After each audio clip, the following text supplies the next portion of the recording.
East India finance के share के अंदर पिछले 1 महीने से बड़ा तगड़ा खेल चल रहा है और शेयर के अंदर रिटेल इन्वेस्टर को काफ़ी बड़ा नुकसान का सामना करना पड़ सकता है।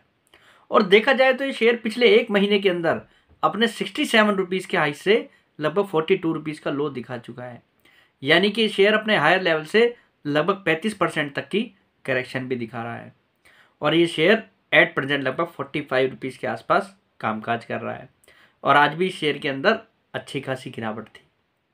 और देखा जाए तो ये शेयर एक मल्टी बैगर शेयर रहा है अगर हम साल भर के नज़रिए के हिसाब से देखें, क्योंकि इस शेयर ने लगभग 14 रुपये के लो से लगभग 67 रुपीज़ का हाई लगाया है, यानी कि इसने 500% का रिटर्न भी बनाकर दिया है पिछले 1 साल के अंदर। पर अब ऐसा इस शेयर के अंदर हुआ क्या है कि ये हायर लेवल से लगभग 35% की करेक्शन दिखा के आए दिन आपको लोअर सर्किट यहाँ पर लगाता हुआ दिख रहा है। बात यहाँ पर ये भी है कि एक रिटेल इन्वेस्टर कैसे इस कंपनी को समझे, इन्होंने इसका शेयर हायर प्राइस पे लिया है या जिन लोगों की बाइंग लोअर लेवल पे भी है, तो वो लोग अब करें क्या इस कंपनी के अंदर। क्या ये कंपनी आने वाले समय में आपको यहाँ से भी एक बड़ी करेक्शन दिखा सकती है और या वाकई में इस कंपनी के फाइनेंशियल फंडामेंटल्स में इतना दम है। शेयर की गिरावट में कहीं ऐसा तो नहीं कि स्ट्रॉन्ग हैंड्स यहाँ पर वीक हैंड्स को एग्जिट करा रहे हो, यानी कि बड़ी मछली जो है यहाँ पर रिटेल इन्वेस्टर को कहीं लॉस बुक करा के एग्जिट तो नहीं करा रहे। तो ये सब बातें आज मेरे भी मन में आई, मैंने भी इन सब चीज़ों का आकलन किया, कंपनी का एक बार फिर आकलन किया, रेगुलर हमने इस कंपनी को आपके साथ कवर किया है और आज फिर मैं आपके साथ इस कंपनी को लेकर आपको कुछ ऐसी बातें बताने वाला हूं जिससे आपको इस कंपनी के फ्यूचर के बारे में काफ़ी कुछ जानने को मिलेगा। तो चलिए वीडियो को शुरू करते हैं। हेलो फ्रेंड्स, मैं Vipin Jain, founder of learn equity with Vipin Jain. Friends, अगर आप शेयर मार्केट में इन्वेस्ट करते हैं और डीमैट अकाउंट खुलवाना चाहते हैं तो आप हमारे चैनल पर दिए गए लिंक के माध्यम से आप स्टॉक्स के साथ डीमैट अकाउंट खुलवा सकते हैं। अगर आप हमारे लिंक का यूज़ करके आप स्टॉक्स के साथ डीमैट अकाउंट खुलवाएंगे तो हम आपको टेलीग्राम पर premium membership free of cost provide कराएंगे, जहां पर आपको मार्केट अपडेट्स प्रोवाइड कराए जाते हैं। पीटीसी इंडिया फाइनेंस, या आप कह सकते हैं पीएफएस, ये कंपनी पावर सेक्टर को फाइनेंस करने वाली कंपनी है और पावर सेक्टर के साथ साथ इस कंपनी का ई मोबिलिटी पर भी फोकस है। कंपनी का वेस्ट स्ट्रीट जो मैनेजमेंट के जो प्रोजेक्ट हैं उन पर भी फोकस है, यानी कि कंपनी पावर सेक्टर के अंदर थर्मल, रिन्यूएबल, सोलर, विंड सभी तरीके के प्रोजेक्ट्स को फाइनेंस करती है, ट्रांसमिशन प्रोजेक्ट्स को फाइनेंस करती है, कंपनी स्टेट यूटिलिटीज़ को भी फाइनेंस करती है और बेसिकली देखा जाए तो कंपनी का पावर सेक्टर पर फोकस है। और आप सभी जानते हैं कि पावर सेक्टर इस समय फ्लेवर सेक्टर है। पावर सेक्टर के अंदर जो फाइनेंस कंपनियां हैं या इरेडा जैसी कंपनियां हैं या पावर फाइनेंस कॉरपोरेशन जैसी कंपनियां हैं, आरईसी जैसी कंपनियां हैं, सभी के अंदर बुल रन रहा है और हमारे ये पीएफएस के अंदर भी काफ़ी बड़ा बुल रन रहा है। हमने इस कंपनी को रेगुलरली आपके साथ कवर भी किया है। पर अब सच बात ये भी है कि पावर सेक्टर कंसोलिडेशन दिखा रहा है। पावर सेक्टर ने जो तेजी दिखाई थी अब उसमें कहीं ना कहीं विराम भी लगा हुआ है। अब उस विराम में देखा जाए तो शेयरों ने हायर लेवल से लगभग 20% 30% तक की करेक्शन दिखाई है और पीएफएस जैसा शेयर हायर लेवल से लगभग 35% तक करेक्शन दिखा चुका है। तो बात यहाँ पर बड़ी स्वाभाविक सी है, सबके मन में चिंता है कि अब शेयर में करना क्या चाहिए, कहीं कंपनी के फाइनेंशियल फंडामेंटल्स में कोई दिक्कत तो नहीं है। अभी कंपनी के रिसेंटली नतीजे भी आए थे तो नतीजों को भी लेकर हमने डिस्कशन किया, पर फिर भी कंपनी के शेयर प्राइस में यहाँ पर उस हिसाब का ठहराव नहीं है जो उसमें होना चाहिए उसके फाइनेंशियल्स के आधार पर। तो सबसे पहले तो मैं आपको कंपनी को लेकर कुछ ऐसी बातें बताता हूँ जो आपको जाननी बहुत ज़रूरी है।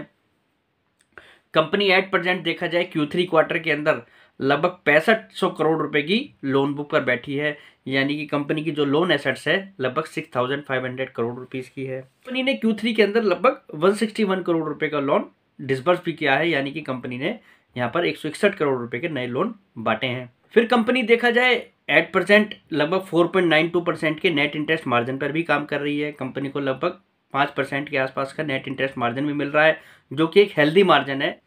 कंपनी को क्रिसिल की तरफ से, इकरा की तरफ से ए रेटिंग मिली हुई है, लॉन्ग टर्म बॉन्ड्स को, शॉर्ट टर्म बॉन्ड्स को, तो यानी कि कंपनी की फाइनेंशियली हेल्थ भी स्टेबल दिखाई देती है। फिर Q3 के अंदर कंपनी ने लगभग 50 करोड़ रुपए का प्रॉफिट भी दिखाया है। अगर नेट प्रॉफिट की बात करें तो यानी कि company at percent profitable company है, कंपनी लॉस में भी नहीं है। 9 मंथ के बेसिस पर भी देखें तो 147 करोड़ रुपए के प्रॉफिट पर ये कंपनी बैठी है, जो कि पिछले फाइनेंशियल ईयर के अंदर 9 मंथ बेसिस पर 139 करोड़ रुपए के प्रॉफिट था। तो यानी कि कंपनी क्वार्टरली बेसिस पर, 9 मंथ बेसिस पर सभी चीज़ों में यहाँ पर प्रॉफिट दिखा रही है, कंपनी लॉस में तो नहीं है। तो जो कंपनी के शेयर प्राइस के हिसाब से बात करें तो कहीं ना कहीं कंपनी के फाइनेंशियल्स तो इसका कारण यहाँ पर नहीं दिखाई देते, क्योंकि कंपनी एक प्रॉफिटेबल कंपनी है। फिर जैसा मैंने आपको बताया कि कंपनी पावर सेक्टर पर बेसिकली फोकस करती है, तो अगर कंपनी की हम ओवरऑल लोन बुक के हिसाब से भी देखें तो लगभग 74% जो शेयर है वो एट प्रेजेंट भी renewable energy sector, power transmission और देखा जाए स्टेट यूटिलिटीज़, जो पावर सेक्टर के अंदर जो स्टेट यूटिलिटीज़ हैं उनके माध्यम से आ रहा है। तो यानी कि कंपनी जो है पावर सेक्टर पर विशेष रूप से फोकस करे हुए है। और पावर सेक्टर पर आप जानते ही हैं कि पावर सेक्टर एक्सपेंशन की ओर है। यहाँ पर सभी कंपनियाँ पावर सेक्टर के अंदर एक्सपेंशन कर रही हैं, तो इस कंपनी के लिए काफ़ी बड़ा यहाँ पर स्कोप है। और कंपनी रिन्यूएबल एनर्जी सेक्टर के अंदर तो विशेष रूप से यहाँ पर जो है फोकस कर ही रही है। तो आने वाले समय में कंपनी के बिजनेस को लेकर भी कोई चिंता नहीं दिखती कि कंपनी का बिजनेस यहाँ से ग्रो नहीं होगा। फिर ऐसा भी नहीं है कि कंपनी के पास विज़न नहीं है, कंपनी काफ़ी बड़े विज़न के तहत भी काम कर रही है। कंपनी की माने तो कंपनी लगभग 15,000 मेगावाट यानी कि 15 गीगावाट के प्रोजेक्ट को, पावर सेक्टर के प्रोजेक्ट्स को फाइनेंसिंग करने के लिए प्रतिबद्ध है। यानी कि कंपनी एक बड़े प्लान के तहत काम कर रही है कि कंपनी आने वाले समय में 15 गीगावाट 15,000 मेगावाट तक के प्रोजेक्ट को फाइनेंसिंग करेगी। और कंपनी जैसा ई मोबिलिटी पर फोकस कर रही है, तो लगभग 550 करोड़ रुपए के प्रोजेक्ट ई मोबिलिटी के अंदर भी कंपनी का फोकस है। बड़ा डाइवर्सिफाइड होकर कंपनी इस समय काम कर रही है और क्लीन एनर्जी को लेकर कंपनी का विशेष रूप से यहाँ पर फोकस दिखाई देता है। तो ग्रोथ के लिए कंपनी के लिए काफ़ी अपॉर्चुनिटी है। कंपनी एक स्ट्रॉन्ग प्रमोटर ग्रुप वाली कंपनी है। पीटीसी इंडिया कंपनी का प्रमोटर है, power trading corporation of India. और कंपनी जो है, कंपनी के अंदर लगभग 65% स्टेक जो है पीटीसी के द्वारा होल्ड की जाती है। फिर कंपनी के अंदर पास्ट में कुछ दिक्कतें भी थी, वो भी अब नहीं है, वो भी दूर हो चुकी हैं। कंपनी का मैनेजमेंट जो है कंपनी को अच्छी तरीके से चला रहा है। पिछले जो एनपीए थे उनको भी लगभग कंपनी कवर ही कर चुकी है, उसमें भी कंपनी वेल पोजीशन दिखती है। तो कंपनी के फाइनेंशियल रेशोज, फंडामेंटल देखें, सभी चीज़ों पर कंपनी इस समय स्ट्रॉन्ग दिख रही है।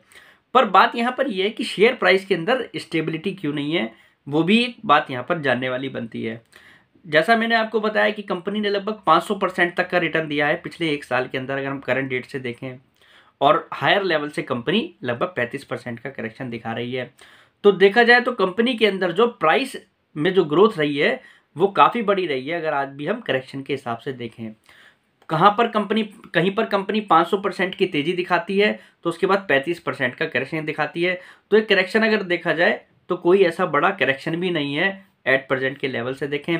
पर लोगों का घबराना इसलिए भी स्वाभाविक है कि कंपनी लोअर लेवल से कई गुना का रिटर्न दे चुकी है। तो उस हिसाब से आपको कहीं ना कहीं ये भी लग रहा होगा कि कंपनी जो है यहाँ पर जो है हायर वैल्यूएशन में तो नहीं चली गई है। मेरी नज़र से अगर आप देखें तो कंपनी एट प्रेजेंट 46 रुपीज़ के प्राइस पे 3,000 करोड़ से कम की मार्केट कैप वाली कंपनी है और 6500 करोड़ रुपए के आसपास का कंपनी का लोन एसेट्स है। यहाँ पर जो है कंपनी का एसेट बेस है। तो कंपनी देखा जाए यहाँ पर सस्ती दिखाई देती है, यहाँ पर कंपनी महंगी नहीं है। तो एक कंपनी के जो प्राइस में यहाँ पर आपको अनस्टेबिलिटी दिख रही है, आने वाले समय में इसके अंदर आपको स्टेबिलिटी दिखनी चाहिए और प्राइस के अंदर आपको रिकवरी दिखनी चाहिए कंपनी के फाइनेंशियल्स और फंडामेंटल्स के आधार पर। और कहीं ना कहीं मुझे ऐसा जरूर लगता है इस कंपनी के अंदर यहाँ पर वीक हैंड्स जो हैं इस कंपनी से एग्जिट हो रहे हैं और यहाँ पर जो स्ट्रॉन्ग हैंड्स हैं वो इस कंपनी को यहाँ पर बाय कर रहे हैं। लोअर बेस इक्विटी होने के कारण मुझे लगता है कहीं ना कहीं जो इसमें थोड़े ही शेयरों में अपर सर्किट और लोअर सर्किट आपको दिखता है, जिसके कारण आपको ऐसा मूवमेंट इस कंपनी के अंदर दिखा भी है। अब बात जरा कर लेते हैं कंपनी के अंदर तेजी की।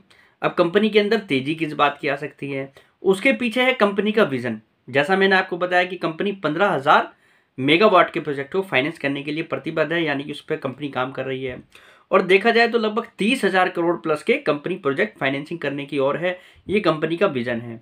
अब आप देखिए 6500 करोड़ की कंपनी की जो लोन बुक है उसके अंदर लगभग रिन्यूएबल एनर्जी सेक्टर से लगभग 1800 करोड़ रुपए के आसपास की कंपनी की लोन बुक एट प्रेजेंट है।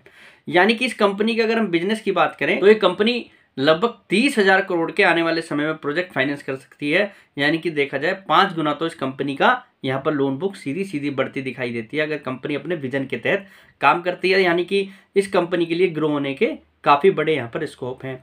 और कंपनी एट प्रेजेंट भी प्रॉफिटेबल है, तो यानी कि आगे आने वाले समय में भी प्रॉफिटेबल होगी क्योंकि हेल्दी कंपनी का नेट इंटरेस्ट मार्जिन है। तो यहाँ पर एक चीज़ तो सीधी सीधी बात है, जिस कंपनी का बिजनेस यहाँ से 4-5 गुना बढ़ता हुआ दिख रहा है कंपनी के हिसाब से, तो इट मीन्स कंपनी के शेयर में भी आगे आने वाले समय में अच्छी खासी तेजी दिखनी चाहिए, क्योंकि पावर सेक्टर के बड़े कैपेक्स की ओर है और ये कैपेक्स थोड़े लंबे समय तक चलेगा। तो यानी कि आने वाले कुछ क्वार्टर इस कंपनी के लिए मुझे लगता है यहाँ पर अच्छे साबित होंगे। तो जिन लोगों के पास ये शेयर है, उन्होंने अगर उसको बिना समझे लिया है तो मुझे लगता है उनको होल्ड करना चाहिए कन्विक्शन के साथ। और यहाँ पर घबराने की जरूरत नहीं है। इस गिरावट के अंदर ये आपका कहीं ना कहीं पेशेंस चेक कर रही है कि अगर इतना रिटर्न इस कंपनी के अंदर बनाया भी है तो आप गिरावट कितनी देख सकते हैं। तो मुझे लगता है बाजार आपके पेशेंस को चेक कर रहा है, और जो यहाँ पर कन्विक्शन के साथ स्टडी करके इस कंपनी के अंदर बैठेंगे तो मुझे लगता है उनके लिए काफ़ी अच्छा स्कोप है आने वाले समय में। और ऐसी गिरावट में ही बाजार हमेशा पैसा बना कर देता है, जहां पर बिना किसी बैड न्यूज़ के ऐसी करेक्शन देखने को मिले। तो मुझे लगता है वो कहीं ना कहीं जो है रिटेल इन्वेस्टर के लिए एक ट्रैप होता है। और आज का मेरा वीडियो उन सभी रिटेल इन्वेस्टर्स के लिए है जिनको मार्केट ऐसे ट्रैप बनाकर फंसाती है, उनका लॉस बुक कराती है। तो हमें भी थोड़ा सा स्मार्ट होकर मार्केट में काम करना चाहिए, कंपनी को पढ़कर फंडामेंटल, फाइनेंशियली और कंपनी के फ्यूचर प्लान को पढ़कर ही पैसा लगाना चाहिए। तो आज के लिए इतना ही, कल फिर मुलाकात करते हैं एक नई वीडियो के साथ। फिलहाल के लिए नमस्कार।